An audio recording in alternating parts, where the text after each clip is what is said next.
Good evening, everyone. So today's agenda we have to discuss about the emails, and I think you know that what is email, and I think everyone use email in this era.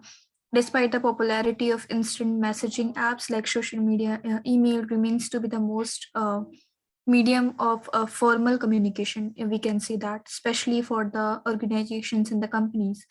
So that makes the email system highly susceptible to the cyber threats we have. So today we are going to be discussed what is email, how email send types of threat to email and protection from email. And this is the last session of this boot camp. So let's get started. So firstly, we have to understand that what is email. So email is a method of exchanging messages instantly from one system help of the internet is called an email. So email has a dedicated ports for itself, like IMOP and ICMP port also. Then we can say that how the email works if we have to understand that an email system consists of client and server. So this is our client and this is other servers, and sender receiver both comes in the category of clients. So a user basically sender composes and send receive emails using the client. Okay.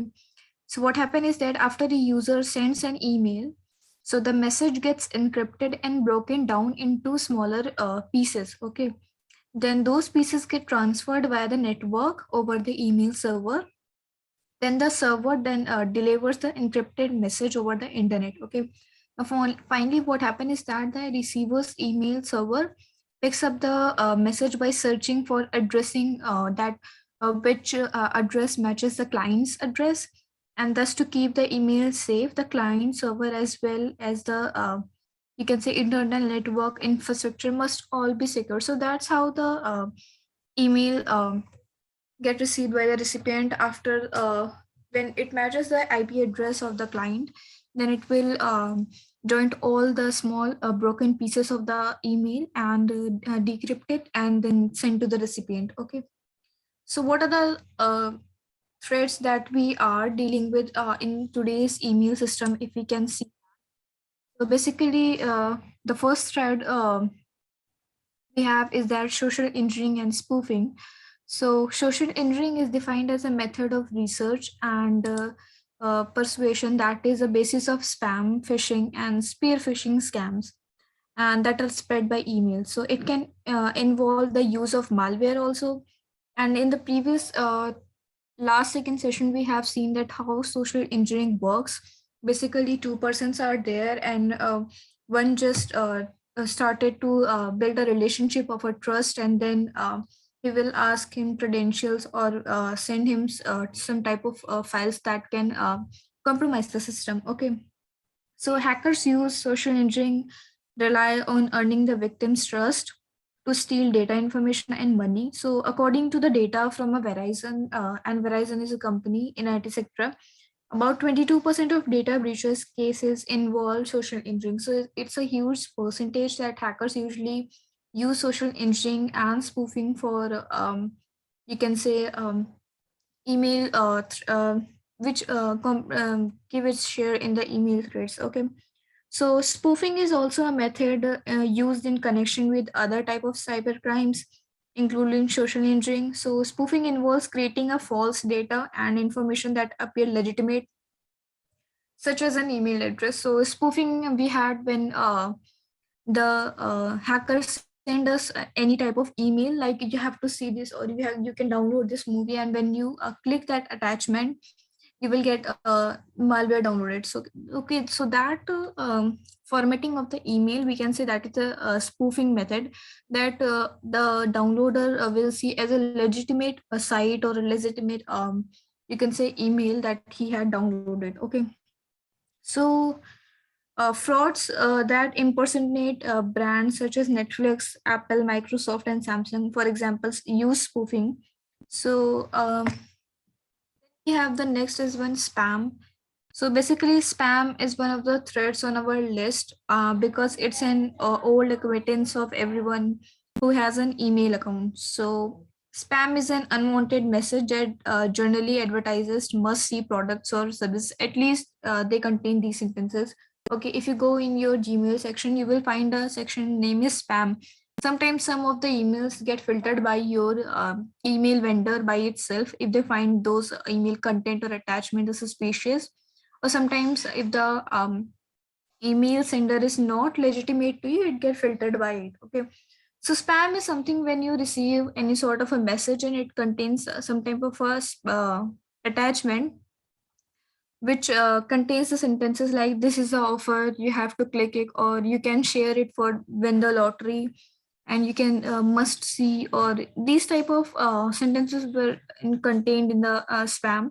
So we use various detection tools like by using AI and neural networks, we can train them how to filter the emails of a spam. Okay, so by the way, according to the Statista, about 60% of the world's email traffic volume is spam. Okay, so the countries that send most spam in the world that are China, United States, Russia, Brazil, and France. Okay, so one of the problems with the spam is that it floods. Okay, it just basically comes into your email box, and it will acquire all the space or the storage space of your email boxes and the junk mail. Okay, so that is these are unimportant messages for you and your company. Okay, so the result is that waste of time and productivity, and sometimes if the user is not aware of, he can click on those spam emails and get receive the malwares from the attacker. Okay, so another serious problem is that spam is oftenly used to spread other threats, okay, such as malware, trojans, or ransomware, or other type of malware. So what appears to be a sneaker advertisement, you just simply, for example, may have been designed to hack its system. If you see in this animation, we are seeing that hacker is designed some sort of a malware. He is sending to the user, and when user click on that attachment, his system get hacked. So it works like that. We use spam or social engineering to spread malware or trojans to attack perform the things like ransomware. And next we have the DDoS, or we can say the botnet things. Okay, so why the emails are basically DDoS is attached to the emails. So a botnet is a group of machine, if we can say. Firstly, we have to understand what is a botnet. So a botnet is a group of machine or devices connected to the internet that has been infected with malware and is controlled by a hacker. So if you can see in this animation, this is the attacker, and he sends some sort of a malware and trojans to other systems. They get infected, and now they will act like however the command get command from the attacker. Okay, and then they will request from the server admins. And so in addition to botnets are also used in DDoS attack, and which are attempts to overload the systems. Okay, for example, thousands of email. Okay, like lot of emails are sent to a single company. Okay, if a FireShark is receiving some time of a lot of emails in a company, in our company, with the aim of interrupting the provision of services, causing losses, and opening loopholes for other type of threats. Okay, if we are receiving these in this number type of emails at once, of course there will be some time for a time that our email servers get compromised, and the legitimate request they will can't handle again after that. Okay, so next we have that how can we protect our emails. So basically to secure, use protected emails with end-to-end encryptions. Okay, so sending emails without encrypting means that you are letting some third party read the private conversation exclusive to your organization. So what can you do is that an end-to-end encryption is a technology that encrypts all data before it is sent to a server using an encryption key that a server does not possess. Okay, does not contain it. Encryption helps in protecting your mails against data leaks where the breach at the server level. Okay, now the next point is educate your employees. So to get prevent yourself any type of cyber threat, firstly, if you have awarenesses, you can prevent yourself prevent any sort of a cyber threat, like if it's related to the emails, or it's related to the social engineering, or if it's related to any type of attack. So okay, so it's important for your company to educate your employees that how to deal with such type of junk mails, or spam mails, or whatever the mails that are not looking suspicious, the contents are looking suspicious, and that are that you are not expected to receive but you are receiving. So be aware of that emails. So hackers create malicious emails and make them look like harmless using several social engineering, phishing, and URL spoofing techniques. So these malicious emails come with infected attachments and links, which when downloaded or clicked can lead to your worst security compromises. Okay. Then the third point, we have secure the implementation from the beginning. Okay.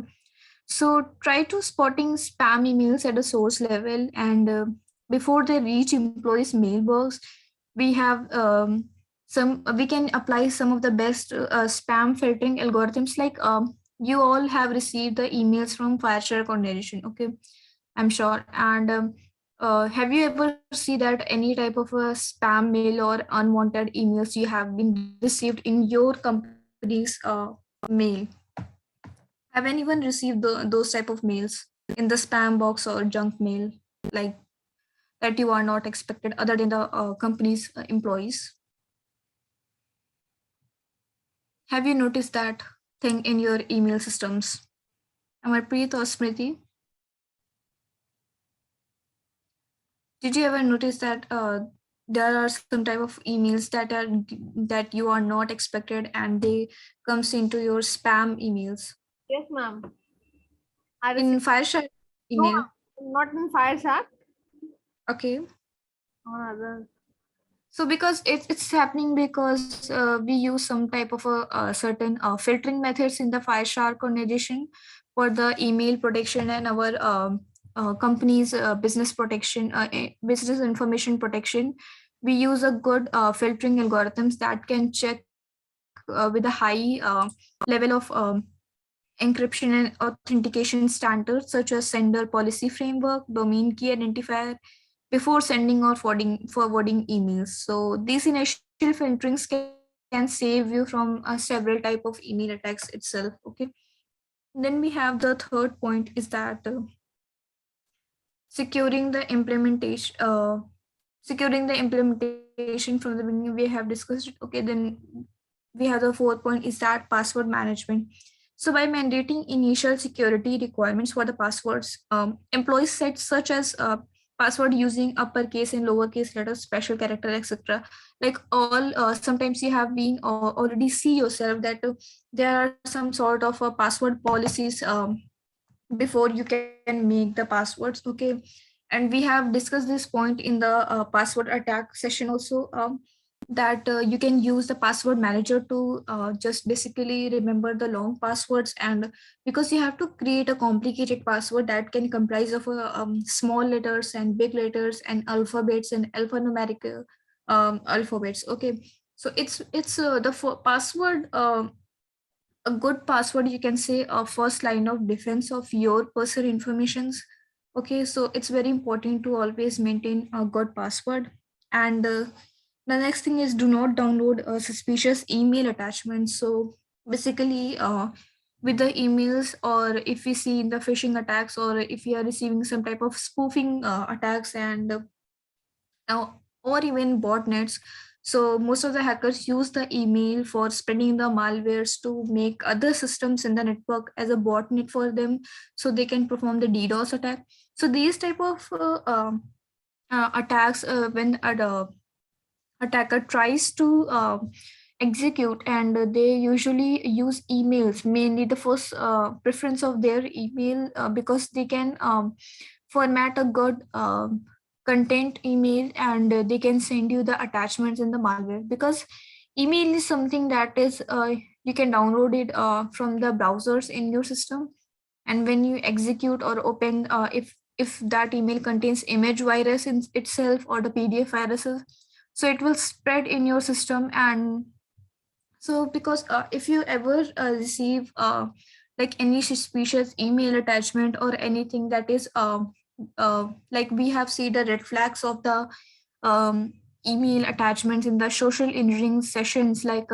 whoever the sender is, you can analyze that, okay, is I'm expecting some kind of email from him, or yeah, what time of you have received the emails, like unusual time, not the business hours, okay, and what are the contents are there, is there that communication, whatever the content is written in the email body, is that is in the formal grammar, or is that is in a formal way of communication, or is it contain any sort of spelling errors or grammatical errors. So it may happen that you can read the email, and if you have a gut feeling that, okay, this is not safe to open, or is it not secure to open, just don't have to download it, and you can block the sender's email from your email secure email vendor, and also the IPs, okay. So these are the things that you have to consider for your email security, okay. And if you become and as a pen tester, as an ethical hacker, it's also important that you have to look out all the policies that are currently running in your organization regarding the exchange of email and security of email servers. So you have to just analyze these type of attacks, and think about all these attacks that we have discussed in this session today. So you can secure your email very well, okay. So that's all for it today. And this was the last session of our bootcamp. I hope you all somewhere find it educative, as well as uh, experience, your bootcamp experience was also good. So I would like to hear from you all, wherever you can find easy in the Discord servers and all, that what was your experience about the bootcamp, and let me know if any sort of a correction I need from the future sessions. Okay. So thank you all for attending this boot camp, and yeah, that's all. Thank Thank you. you. So Smriti, I will send you the link in the Discord server. You can join the meeting now. Okay. And Amarpreet, you we will have a meeting at 8 p.m. Okay. Have a nice day, you all. Bye Okay. bye.